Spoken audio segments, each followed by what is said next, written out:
మొన్న మీరు గద్దర్ అవార్డ్స్ అయిన తెల్లారి పెట్టిన మీటింగ్లో కూడా అదే అందుకే నేను చెప్పింది అంటే ప్రభుత్వాలతో మనము ఇండస్ట్రీ అనేది హెల్దీ రిలేషన్ మెయింటైన్ చేయాల్సిందే. ఏ ప్రభుత్వాలు ఉన్నా ఇండస్ట్రీ అనేది క్లోజ్గా మూవ్ అవుతూ సో ఫ్రెండ్లీగా ఉండాలి.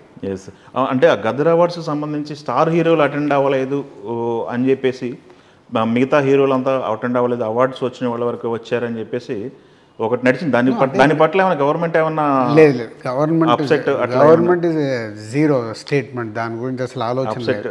పోతే 2024కు వచ్చిన అవార్డ్స్ అందరూ అటెండ్ అయ్యారు ఎక్సెప్ట్ దుల్కర్ గారు. దుల్కర్ సల్మాన్ వాళ్ళ ఫ్యామిలీలో ఎవరు ఎక్స్పైర్ అయ్యారని ఆయన ఒక్కటి రాలేదు. బట్ 2024లో వచ్చిన అందరూ వచ్చారు. సో 2014 నుంచి 23 వరకు వచ్చిన అవార్డ్స్ ఏవైతున్నాయో దాంట్లో రాలేదు. అది second priority. 2024 is the first priority awards. కాబట్టి న్యాచురల్గా 10 సంవత్సరాలు తీసుకోవడానికి అందరు అందుబాటులో ఉండొచ్చు. సరే పర్వాలేదులే మనం వెళ్ళినా ఇవి ఎలాగో పాత అవార్డ్స్ ఇస్తున్నారనే ఉద్దేశం అయి ఉండొచ్చు. దాని గురించి పెద్ద నో కాంట్రవర్సీ. ఓకే.